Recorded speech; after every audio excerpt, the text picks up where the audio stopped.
নমস্কাৰ সকলোকে কি খবৰ সকলোৰে আৰু এতিয়া এনভাইৰনমেণ্টটো আচলতে খুব নিমাওময় হৈ আছে কোনোবাই খুব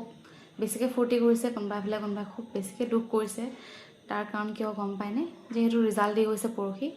তো 4 মে'ত ৰিজাল্ট দি গৈছে তাৰ পাছত এছা মানুহে খুব বেছি ফূৰ্তি কৰিছে আৰু এছা মানুহে খুব বেছিকৈ দুখ কৰিছে কাৰণ ইতিহাসত প্ৰথমবাৰ কাৰণে বিজেপি ইমানখিনি আসন লাভ কৰিলে ইমানখিনি ভোট পালে আৰু ঠিক তেনেকৈ কংগ্ৰেছে এবাৰ খুব কমকৈ ভোট পালে আৰু আসন পালে 19খন আসন পাইছে আৰু দুখন মিত্ৰজোঁটৰ লগ লাগি পেলাই 21খন আসন পাইছে তো খুব তেওঁলোকৰ কাৰণে খুব দুখ লগা আৰু ভাল লগা এইকাৰণে যে 102খন আসন বিজেপি মিত্ৰজোঁটৰ অৰ্থাৎ NDA যি চৰকাৰ তেওঁলোকে পালে তেওঁলোকক অভিনন্দন আৰু লগতে এইখিনিতে মই এটা বস্তু ক'ব বিচাৰোঁ যে এতিয়া সময়ত ছ'চিয়েল মিডিয়া যিকোনো প্লেটফৰ্ম এটা অন কৰিবই নোৱাৰোঁ লাগিলে ফেচবুকে হওক বা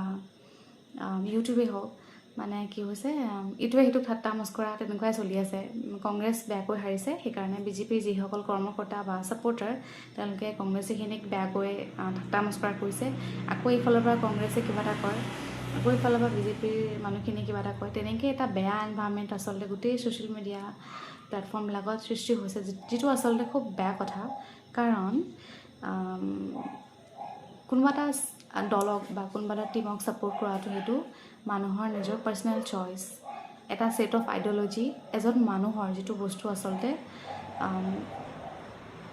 যিটো বস্তু তেওঁ সময়ৰ লগত লাহে লাহে বিল্ড আপ কৰি সেই ছেট অফ আইডিঅ'লজি বা সেই দলটো পচন্দ কৰি উঠিছে তো তেনে ক্ষেত্ৰত সেইটো তেওঁৰ নিজৰ ফ্ৰীডম অফ চইচ যিটো বস্তু আমি ভাৰতৰ যিখন আমাৰ সংবিধান আছে আৰ্টিকল 21ত আমি পাওঁ যে ফ্ৰীডম অফ চইচ বোলা এটা বস্তু আছে য'ত আমি নিজৰ ইচ্ছামতে আমি চুজ কৰিব পাৰোঁ তো সেই বস্তুটোক আচলতে কোনোৱে হেম্পাৰ কৰাটো উচিত নহয় আৰু সেইটো হেম্পাৰ কৰাৰ অধিকাৰো কাৰো নাই সেইটো সকলোৱে জনাটো কিন্তু উচিত মৌলিক অধিকাৰটো অসন্মান কৰাৰ কাৰো অধিকাৰ নাই তো তেনে ক্ষেত্ৰত যিসকল কংগ্ৰেছী কৰ্মকৰ্তা আছে তেওঁলোকৰ এতিয়া মেণ্টেল ষ্টেটটো খুব বেয়া হৈ আছে কাৰণ হয়ো তেওঁলোকৰ মনটো বেয়া লাগিব ইমানখিনি কষ্ট কৰি মেলি এতিয়া ইমান কম ভোটত তেওঁলোকে আচলতে ডিফাৰেঞ্চটো বহুত বেছি হৈ গ'ল হয়নে খুব কম ভোটত হৰা হ'লেও চাগে হয়তো ইমান বেয়া নালাগিলে হয় খুব বেছি মাৰ্জিনত খুব বেছি মাৰ্জিনত তেওঁলোকে ইলেকশ্যনটো হাৰিলে তো তেওঁলোকৰ মেণ্টেল ষ্টেটটো খুব বেয়া হৈ আছে তেওঁলোকক ছাপোৰ্ট কৰাটো প্ৰয়োজন আৰু লগতে মই এটা কথা কওঁ এই সময়খিনি আচলতে যিসকলে জিকিছে তেওঁলোকে ফূৰ্তি কৰক আৰু যিসকলে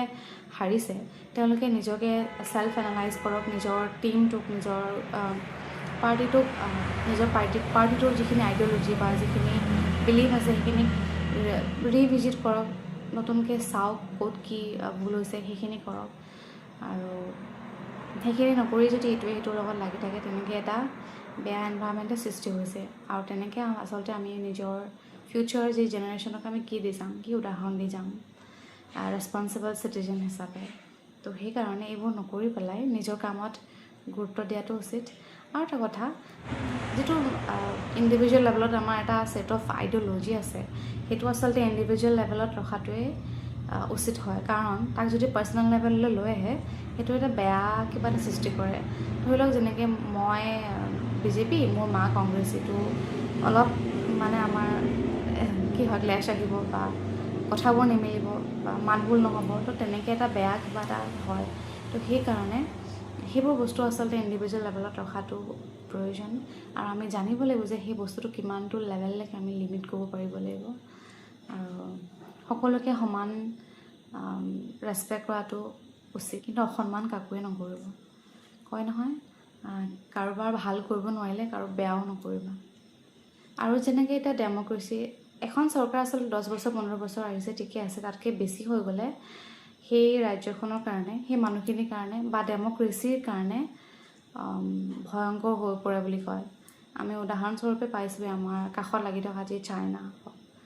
কোৰিয়া হওক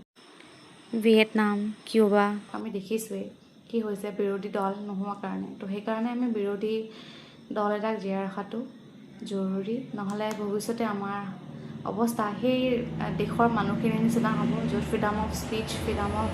এক্সপ্ৰেছন একোৱেই নাথাকিব আমিও সেই মানুহখিনিৰ নিচিনাকৈয়ে জীয়াই থাকিব লাগিব তো আজিৰ তাৰিখত আমি ইমান ফ্ৰীলি বা স্বাধীনভাৱে জীয়াই থকাৰ মেইন কাৰণ হৈছে এই যে পলিটিকেল পাৰ্টিসমূহ আছে। পলিটিকেল পাৰ্টিসমূহে আমাৰ ভইচটো তাত ৰেইজ কৰে। তেওঁলোক যদি নাথাকে আমাৰ মাতটো কোনে মাতিব? যদি ৰজা এজন হয় তেওঁৱেতো চব কৰিব তেওঁৰ মতে। যদি বিৰোধী দল নাথাকে ষ্ট্ৰংগেষ্ট, সৰু সৰু দলবোৰ থাকি আচলতে একো কাম নহয়। যেনেকৈ এতিয়া AGP কথাই ক'ম, তেওঁলোকে আচলতে মিত্ৰজোঁটৰ চৰকাৰ হৈ BJPৰ লগতে কাম কৰি আছে। ভাল বেয়া তেওঁলোকে জানিব। কিন্তু এতিয়া আজিৰ তাৰিখত কংগ্ৰেছেই একমাত্ৰ যি দল আছে, যি বাকী অন্যান্য টিমখিনিক লৈ পেলাই মিত্ৰজোঁটত তেওঁলোকে চেষ্টা কৰিছিলে এবাৰ আগবাঢ়ি যাবৰ কাৰণে, কিন্তু দুৰ্ভাগ্যবশতঃ তেওঁলোকে এবাৰ নোৱাৰিলে। আৰু গণতান্ত্ৰিক ৰাজ্য এখনত বিৰোধী পাৰ্টি এটা জীয়াই থকাটো খুবেই প্ৰয়োজন সমাজখনৰ কাৰণে, সমাজৰ উন্নয়নৰ কাৰণে, মানুহখিনিৰ কাৰণে, যাতে কোনো কাৰণত এখন চৰকাৰে স্বেচ্ছাচাৰী শাসন কেতিয়াও কোনো কাৰণতে চলাব নোৱাৰে।